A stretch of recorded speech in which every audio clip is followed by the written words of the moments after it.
Hi everyone, it's your second unit in human resource management subject.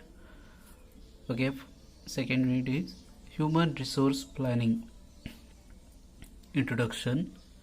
Manpower is the primary resources without which other resources like money, materials, motive power cannot be put to use. So most important thing is men or human resources. Okay, here human resource planning ಅಂತ ಹೇಳಿದರೆ ಒಂದು ಆರ್ಗನೈಸೇಷನಲ್ಲಿ ಇರುವಂಥ human ರಿಸೋರ್ಸಸ್ಸನ್ನು ಯಾವ ರೀತಿ plan ಮಾಡ್ತಾರೆ. So most important money, materials ಅಥವಾ motive ಪವರ್ಗಿಂತ most important factor ಯಾವುದಿಲ್ಲಿ? Human resources or persons or employees ಅಲ್ವಾ. ಒಂದು ಆರ್ಗನೈಸೇಷನ್ಗೆ ಮೋಸ್ಟ್ ಇಂಪಾರ್ಟೆಂಟ್ ಆಗಿರೋದು ಯಾವುದಾಗಿರುತ್ತೆ? ಇಲ್ಲಿ ಎಂಪ್ಲಾಯೀಸ್ ಆಗಿರುತ್ತೆ, ವರ್ಕರ್ಸ್ ಆಗಿರ್ತಾರೆ. When the workers works effectively, then only the firm will get good profit or earn good profit alva. So here introduction, manpower is the primary resources. Manpower ಏನಗಿದೆ? primary resources ಆಗಿದೆ. So next on meaning ಅನ್ನ ನೋಡಬೇಕು. meaning here meaning human resource planning means to assess or calculate the number of men or human that is required during the period of the particular organization. Next, manpower planning is the essential because when we prepare plan in other section like finance, marketing, production, in the same manner planning is to made in personal department. Here human resource planning means assess, calculate ಅಲ್ವಾ.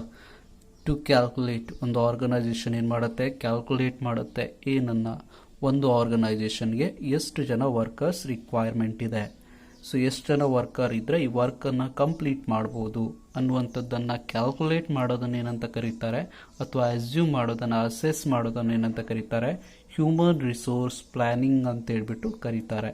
So human resource planning means to assess or calculate the number of men that is required during the period for the particular organization. ಒಂದು ಆರ್ಗನೈಸೇಷನ್ಗೆ particular ಪೀರಿಯಡ್ಸ್ಗೆ ಬೇಕಾಗುವಂಥ number of employees ಅಥವಾ number of ವರ್ಕರ್ಸನ್ನು, number of ಮೆನ್ಸನ್ನು, number of ರಿಸೋರ್ಸನ್ನು ಏನಂತ ಕರೀತಾರೆ? ಇಲ್ಲಿ ಹ್ಯೂಮನ್ ರಿಸೋರ್ಸ್ ಪ್ಲಾನಿಂಗ್ ಅಂತ ಹೇಳ್ಬಿಟ್ಟು ಕರೀತಾರೆ. So human resource planning is very essential when we prepare the plan in other section like finance, marketing, production, in other same manner planning is to made personal department ಅಲ್ವಾ. So here ನಮಗೆ finance ಬಗ್ಗೆ plan ಮಾಡ್ತೀವಿ, market ಬಗ್ಗೆ plan ಮಾಡ್ತೀವಿ, production ಬಗ್ಗೆ plan ಮಾಡ್ತೀವಿ. ಇವೆಲ್ಲದರ ಪ್ಲ್ಯಾನ್ಗಿಂತ important ಆಗಿರೋ ಪ್ಲ್ಯಾನ್ ಯಾವುದಾಗಿರುತ್ತೆ? ಹ್ಯೂಮನ್ ರಿಸೋರ್ಸ್ ಪ್ಲ್ಯಾನ್ ಆಗಿರುತ್ತೆ. ಯಾವಾಗ ಹ್ಯೂಮನ್ ರಿಸೋರ್ಸ್ ಪ್ಲ್ಯಾನ್ ಇಫೆಕ್ಟಿವ್ ಆಗಿ ಆಗುತ್ತೋ ಆವಾಗ ಎಲ್ಲ ಪ್ಲ್ಯಾನ್ ಕೂಡ ಸಕ್ಸಸ್ಫುಲ್ ಆಗಿ ರನ್ ಆಗುತ್ತೆ. So human resource plan is very essential to ಮ್ಯಾನೇಜ್ಮೆಂಟ್ಗೆ ವೆರಿ ಎಸೆನ್ಷಿಯಲ್ ಆಗಿರುತ್ತೆ. ಹಾಗಾದರೆ ಹ್ಯೂಮನ್ ರಿಸೋರ್ಸ್ ಪ್ಲ್ಯಾನನ್ನು ಮಾಡುವಂಥ ಉದ್ದೇಶ ಏನು? ಯಾಕಾಗಿ ಹ್ಯೂಮನ್ ರಿಸೋರ್ಸ್ ಪ್ಲ್ಯಾನನ್ನು ಮಾಡ್ತಾರೆ? Objectives of human resource planning. Next one, objectives of human resource planning. Here it is objectives of human resource planning. 8 objectives, most important objectives are there. First one, to ensure optimum use of human resource planning. To ensure is ಸಿಕ್ಕಂಥ human ರಿಸೋರ್ಸನ್ನು effective ಆಗಿ, optimum ಆಗಿ use ಮಾಡಿಕೊಳ್ಳುವಂಥದ್ದು ಏನಾಗಿರುತ್ತೆ? Main ಉದ್ದೇಶ ಆಗಿರುತ್ತೆ.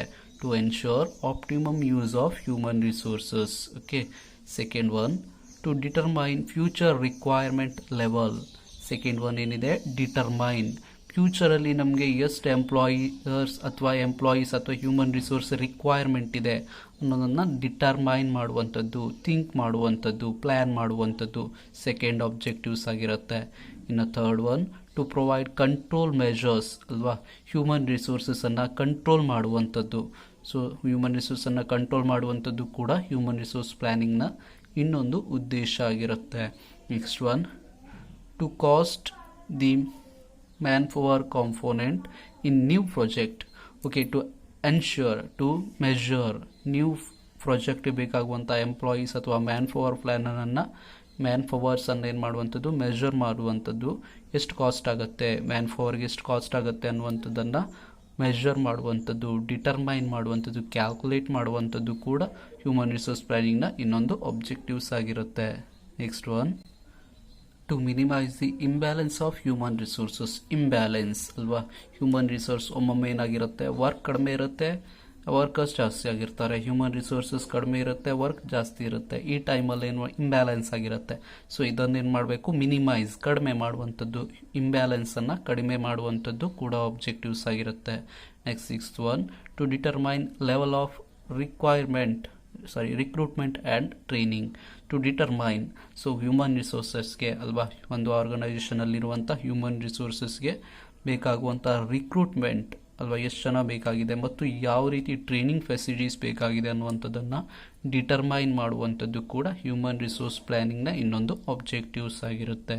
So next seventh one, to estimate the cost of human resources. To estimate ಮಾಡುವಂಥದ್ದು, so ನಮ್ಮಲ್ಲಿರುವಂಥ ವರ್ಕರ್ಸ್ ಅಥವಾ ಹ್ಯೂಮನ್ ರಿಸೋರ್ಸಸ್ಗೆ ಒಂದು ಕಂಪನಿ ಎಷ್ಟು ಕಾಸ್ಟನ್ನು ಮಾಡ್ತಾ ಇದೆ, ಎಷ್ಟು ಕಾಸ್ಟನ್ನು ಮಾಡಬೇಕಾಗತ್ತೆ, ಯಾವ ರೀತಿ ಫೆಸಿಲಿಟೀಸನ್ನು ಪ್ರೊವೈಡ್ ಮಾಡಬೇಕಾಗತ್ತೆ ಅನ್ನುವಂಥದ್ದನ್ನು ಕಾಸ್ಟನ್ನು ಎಸ್ಟಿಮೇಟ್ ಮಾಡುವಂಥದ್ದು ಕೂಡ ಹ್ಯೂಮನ್ ರಿಸೋರ್ಸ್ ಪ್ಲ್ಯಾನಿಂಗ್ನ ಆಬ್ಜೆಕ್ಟಿವ್ಸ್ ಆಗಿರುತ್ತೆ. So next eighth one, it is last one, to assess the surplus and shortage of human resources. To assess ಅಲ್ವಾ, to calculate surplus and shortage of human resources.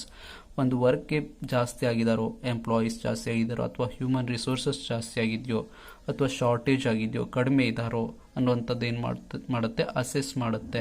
Human resource plan ಮಾಡೋದ್ರಿಂದ ಏನಾಗುತ್ತೆ, ಇಲ್ಲಿ calculate ಮಾಡಲಿಕ್ಕೆ easy ಆಗುತ್ತೆ.